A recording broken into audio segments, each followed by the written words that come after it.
Hey, Rockstar, Matt, the rat race escape artist Theriault from Epic Real Estate, your recovering guru here. Meaning, I never really wanted to be a guru. But here's what happened. Almost 10 years ago, I started to teach this stuff, this real estate investing stuff, and I started to sell my teachings. And then about just 2 years ago, pretty recently, on a Facebook post, I read a comment that called me another stinking guru. It actually wasn't that nice, but that was the gist. And I thought about it, and I was like, crap, this person might be right. I mean, look who I've become. And, it wasn't that bad, but being categorized as a guru, it didn't sit well with me. So I decided to change that. So we no longer sell information here at Epic. We give it all away for free 6 to 7 days a week on the Epic Real Estate Investing podcast and this YouTube channel right here, epicrei.tv. So if you want it all for free, make sure you hit the subscribe button so that you never miss an episode. Alrighty? Now, if you've been looking to make your rat race escape for a while, but just don't know where to start, or your plan has somewhat stalled, I've got 9 actions that you can take by the end of the day today to start or restart your rat race escape right here on today's episode of Financial Freedom Friday.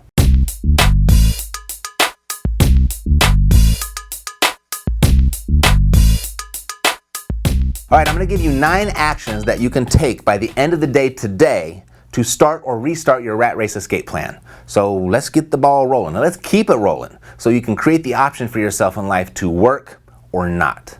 After all, that's what a life of financial freedom is. That's what the escape's all about, a life of options. And whether financial freedom is your goal or not, these 9 actions that I'm going to give you are very important regardless. And here's why. You see, people are living longer. And with traditional financial advice, they're needing to work longer. For their biggest fear, it's running out of money before they run out of life. And by implementing the traditional plan of, work, sacrifice, and save, based on today's statistics, their fear, it's justified. But not everybody is scared of running out of money because they've taken a different approach, an approach of different specific actions. Some are things you can do right away, others are more mindset related, and others are more, long-term behaviors that you may want to modify.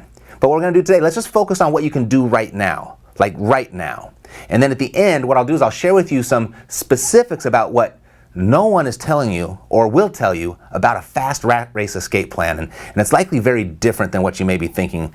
But let's cover these 9 actions that you can take today. Let's do that first, and then what we'll do is we'll get to what there is to do tomorrow to accelerate your escape. Fair enough? Alrighty, so number 1, get your mind right, okay?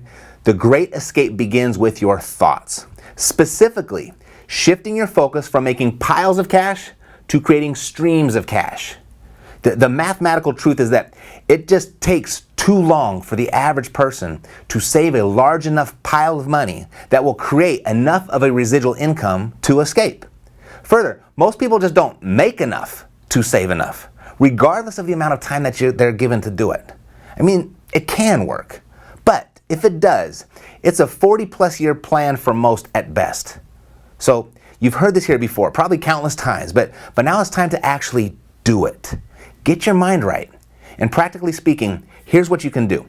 From this point forward, from right now, moving forward, every time you're about to conduct a financial transaction where money is coming your way, instead of thinking about the pile of money that you're about to make, ask yourself, how can I turn this transaction into a stream of money? And sometimes there'll be an answer, sometimes there won't be, but at least ask yourself the question and you'll be on the right track. All right, so that's number 1. Number 2, invest in your education. Make a commitment today to become a student of the game. The passive income game. Make it a habit from this point forward. Start immediately. Turn off the radio in your car, listen to educational audio programs like audiobooks and podcasts. Become a student. Go to meetup.com today and look for financial investing and entrepreneur type events, those types of groups in your area, and put as many as you can on your calendar. And then attend. You got to go. And make it a point to attend a seminar or a workshop, a big one, at least once a year. Keep your eyes and ears open for mastermind groups. There are many ways to invest in your education, from completely free sources to big ticket organizations and groups. And these are several ways that you can invest in your education today and every day from this day forward. Education, it's the foundation on which our futures are built. Number 3, be intentional about creating your environment. I want you to guard yourself from the naysayers and the 9-to-5ers. Network with like-minded people that are on the same path as you. And take your financial advice from someone who is leading the life that you want to live. Not the guy in the cubicle next to you, not your broke brother-in-law, not your college professor. Take your financial advice from someone who is leading the life that you want to live. Ultimately, your results will be impacted by your surroundings and whom you spend your time with more than anything else. So don't ignore this. Don't underestimate this one. Do not leave your environment to chance. Be intentional about creating it. Number 4, include your spouse. Include your spouse in your rat race escape plan. You know, Mercedes and I, we talk to countless aspiring real estate investors here at Cash Flow Savvy every year. And the number one reason we see people fail to even take the first step in escaping the rat race is that they don't see eye to eye with their spouse with regard to the subject of money. You must get on the same page with your partner, or it's going to be a really tough road to navigate. And I can't believe I'm about to do this, but I am. I'm actually going to pull something from Dave Ramsey on this. I disagree with him on so much, but he conducted a study on marriage and money. And I really didn't want him to be right, but when I read it, here's what the study found. His report read, if you and your spouse argue over money, you're not alone. It's the number one issue married couples fight about. In fact, money fights are the second leading cause of divorce, right behind infidelity. And topics like money goals and dreams are important discussion points for spouses to talk about. You know, couples in healthier, happier marriages are more likely to have those bigger, important conversations about money. 87%, this was amazing, 87% of respondents to his study who say their marriage is great also say that their spouse, they work together to set long-term goals for their money, compared to 41% of respondents who say their marriage is okay, or in crisis. Additionally, 94% of those with great marriages discuss their money dreams together, compared to only 45% of those who say their marriage was just okay or in a crisis. So, nice work, Dave. I like it. Right on the money. Oh, was that a pun? Yeah, I guess it was. Not intended. Oh, maybe a little bit. Alrighty, so if you're already at odds with your spouse in the financial department and the thought of sharing your escape plan with them, if that makes you a little nervous, try easing them into the idea by allowing other sources, something or someone besides you, to educate them. Share with them a book or a podcast that supports your financial ideas, or attend a workshop or a seminar together. You know, our next Epic Intensive, it's coming up soon. You can bring your spouse. In fact, I encourage it. I'll even let them in for free. And that's how important this is to your financial future. Or to make it real quick and easy, you could start by just sharing this video with them right now. You can do that by the end of the day, couldn't you? Of course you can. Alrighty, so number 5, assess your assets. I want you to take inventory of your assets and create a list, sorting them from the highest yielding asset all the way down to the lowest one. The goal now being to move your lowest yielding asset up here to the top of the list. You're going to redeploy that asset to have its yield improved. And ways that you can do that are by selling and reinvesting, or exchanging, or leveraging and improving.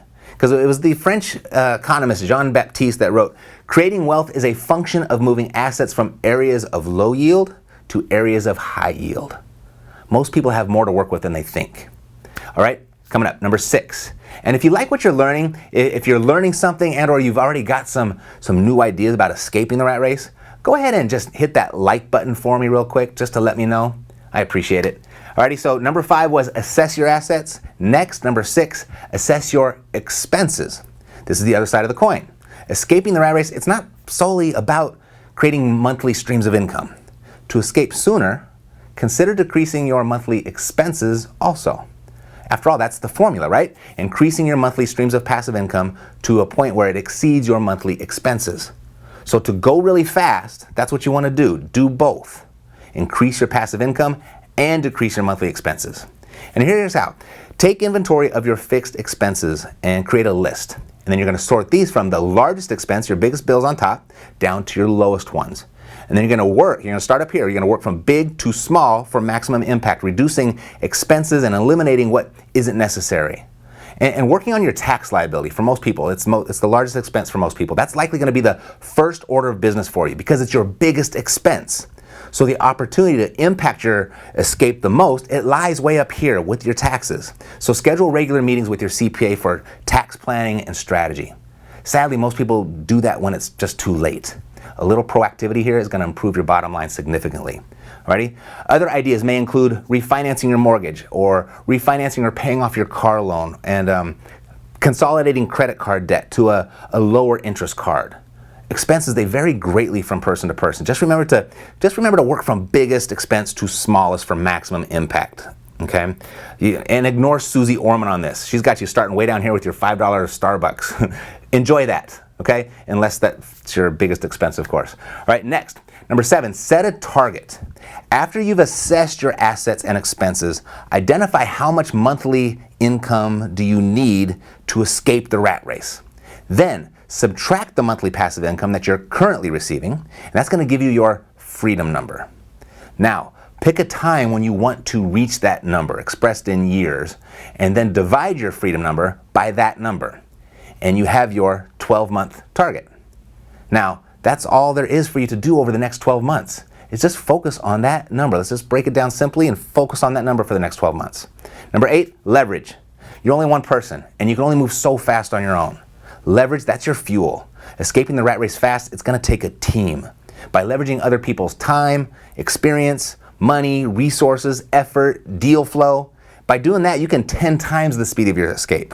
So pull out a piece of paper and make 4 columns like you see here. Column number 1, you're going to label knowledge. Column number 2, you can label it time. Column number 3 will be labeled money. And number 4 will be labeled credit. As these are the 4 things that you're going to need to pull off your rat race escape. But they don't all have to belong to you. You just need access to them. And that's essentially what leverage is, the deployment of other people's resources for mutual gain. Now, pull out your cell phone. Pull out your cell phone and just go to contacts and start scrolling through. And then take each name, evaluate which column that they are the strongest in. Where's their strength? Is it knowledge, time, money, or credit? And write their name in that column. And when you're done, what you're going to have is a good idea as to who can make up your team. Alrighty? So one more left. And as promised, I'm going to go ahead and I'll share with you what no one is telling you about a fast rat race escape plan. As this one simple thing, it's going to help you go so much faster. Alrighty? So number 8 was leverage. Number 9 is start. Yeah. No more getting ready to get ready. You can't steer a parked car. A good plan, violently executed now, is better than a perfect plan executed next week. There'll never be a perfect time to launch. Just travel as far as you can see, and when you get there, just trust it. You're going to see it further. The road to your escape is passive income. The most logical vehicle for most people is income real estate. And the fuel to accelerate your journey is leverage. Plus, understanding this one key insight, what I have yet to learn anywhere else. This one is from straight experience, my personal experience, and watching my clients pull off their rat race escapes. And most of them did it much faster than I did. I mean, it blows the mind of most people when they see it, and they understood it, and that's how they got there so quickly. I mean, it's a no-brainer, and it's in this video right here that I pulled aside for you, because you now know what there is to do today. We just went over that. And this right here, this is what you're going to step into tomorrow with. So if you understand and apply what's in here, you'll be unstoppable. Click this video, and then I'll meet you there.